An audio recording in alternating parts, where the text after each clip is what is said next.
3 mots sont retenus pour cette opération de collecte, à savoir une enquête individuelle dans les ménages, une enquête par focus group de discussion et interview et une enquête en ligne.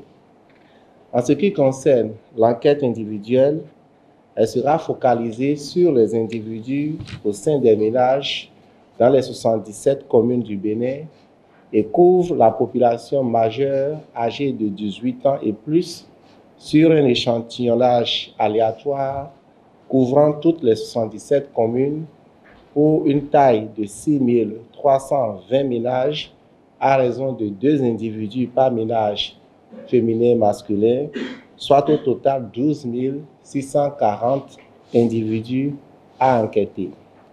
Pour le focus group, 4 groupes de 25 personnes seront organisés dans chaque commune, soit au total 308 focus group, regroupant en moyenne 100 participants par commune, soit un total de 7 700 participants.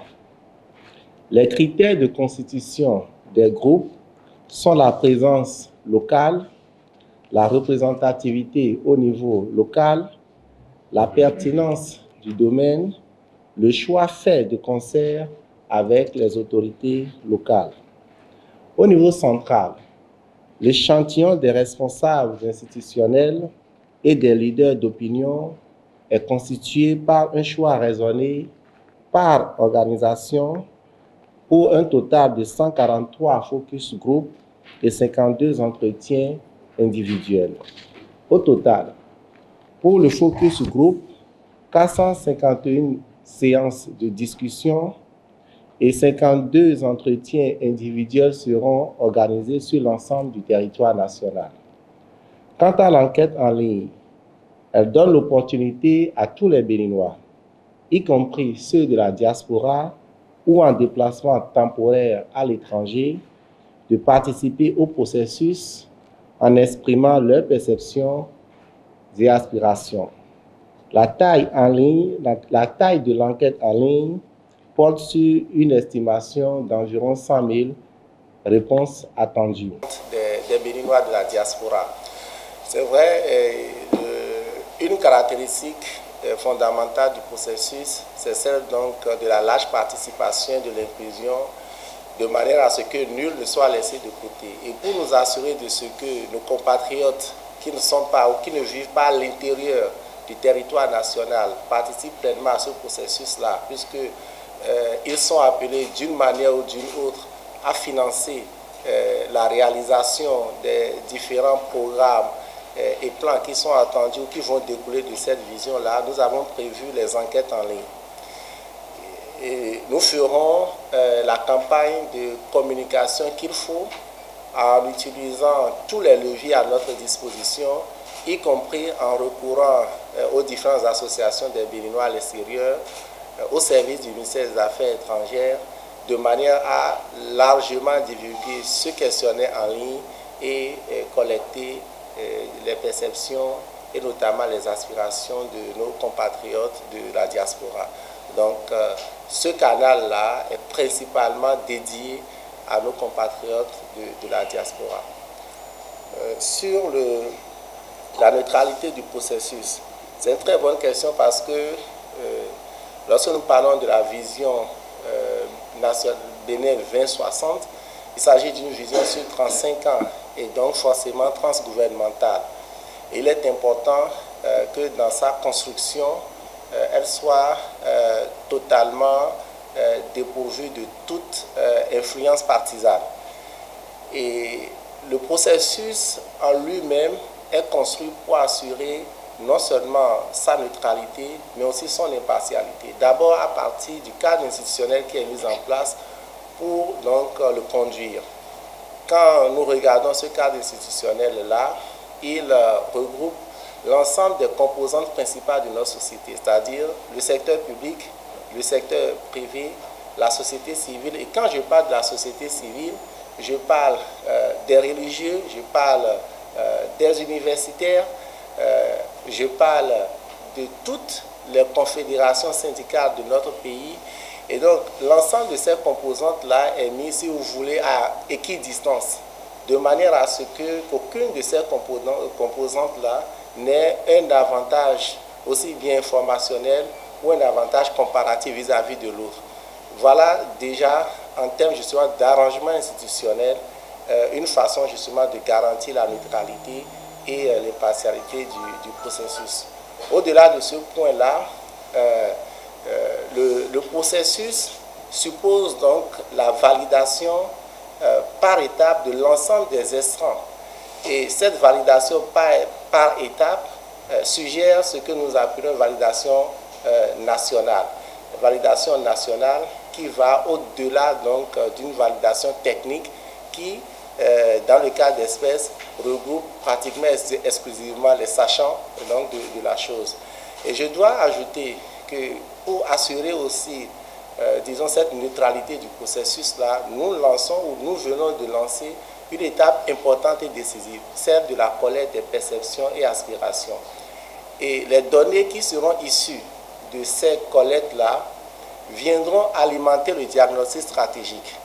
Vous ne verrez aucun document de politique, je dis bien aucun document de politique qui appelle que le diagnostic stratégique voit l'engagement direct des populations dans sa construction. Aucun. Et donc, mais la construction de la vision 2060 dans son processus-là engage directement les populations dans la construction du diagnostic stratégique, du diagnostic du système Bénin. Ensuite, la construction des différents scénarios desquels vont émerger le scénario dominant qui sera celui de la vision 2060 et la vision 2060 elle-même viennent donc de ces perceptions-là qui viennent alimenter justement ce processus de construction des différents scénarios. Encore là, cela sous-entend qu'il ne s'agit pas d'une production qui vient exclusivement des cas techniques, mais c'est une production qui est alimentée par ces données-là qui seront collectées sur le terrain. Voilà encore une autre façon donc d'assurer la neutralité et l'impartialité du processus. Et pour finir, le cadre législatif de notre pays, j'ai rappelé tantôt la loi cadre sur la planification du développement et sur l'évaluation des politiques publiques, fait désormais de la vision nationale une loi. Autrement dit, à l'issue de tout ce processus-là qui va nous conduire à construire une vision nationale pour notre pays, cette vision ne sera vision du Bénin que lorsqu'elle est adoptée au Parlement. Et la représentation nationale, dans toute sa diversité, aura donc à apprécier ce travail et à donner son quitus à l'issue d'un vote au Parlement. Donc, vous voyez très bien que le processus est jalonné d'un certain nombre d'étapes et d'un certain nombre de contraintes qui font donc de ce processus-là un processus non seulement inclusif et participatif, mais totalement neutre et impartial vis-à-vis de toute forme d'influence possible.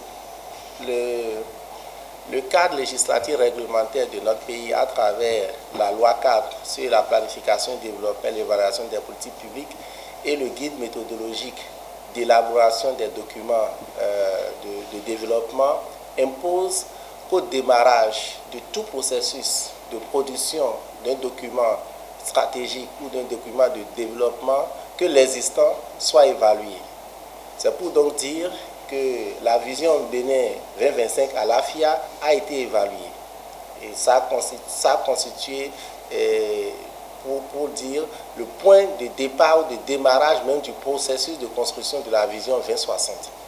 Alors donc, il faut dire que globalement, les résultats tels que sortis de l'évaluation nous indiquent que la probabilité est très faible que nous atteignions cette vision 2025.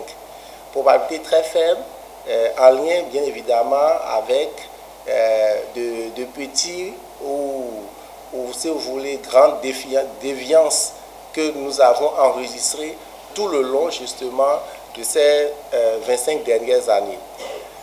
Mais il faut dire quand même que la vision 2025 à l'AFIA, bien que bien évidemment sa réalisation soit très hypothétique selon les les rapports ou le rapport d'évaluation a été un document et une orientation très fort utile.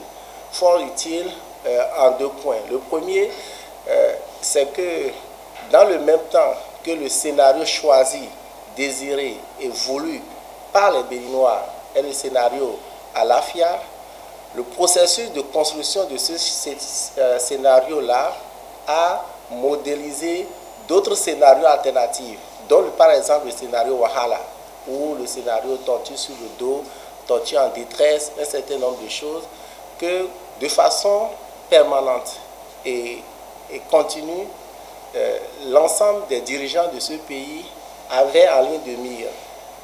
Dans le même temps que l'on recherchait à atteindre Alafia à 2025, on cherchait à éviter à tous les coups le scénario Wahala.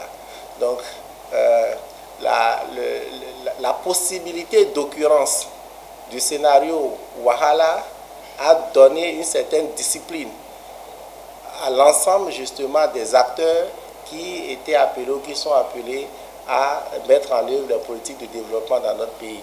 Sur ce point-là, le rapport d'évaluation indique que la vision 2025 à l'AFIA était une très bonne chose parce qu'au minimum, elle a informé sur l'existence d'un scénario grave, d'un scénario regrettable, d'un scénario qu'il faut éviter à tous les coups et qui est le scénario à l'AFIA. Et ce rapport indique effectivement que ce scénario-là est évité pour notre pays, bien que le scénario désiré et voulu n'ait pas été réalisable à ce jour. Le rapport note, il faut le dire, une certaine accélération ces derniers temps-ci pour justement rattraper un certain nombre de retards et espérer la réalisation du scénario à l'AFIA 2025, mais conclut sur le caractère très hypothétique de sa réalisation. Le délai. Alors, l'agenda de construction de la vision 2060 nous renvoie à fin premier semestre 2025 pour espérer donc avoir cette loi portant vision 2060 du Bénin votée par le Parlement. Donc l'ensemble de l'exercice que nous sommes en train de faire est appelé à connaître son épilogue autour de fin juin 2025.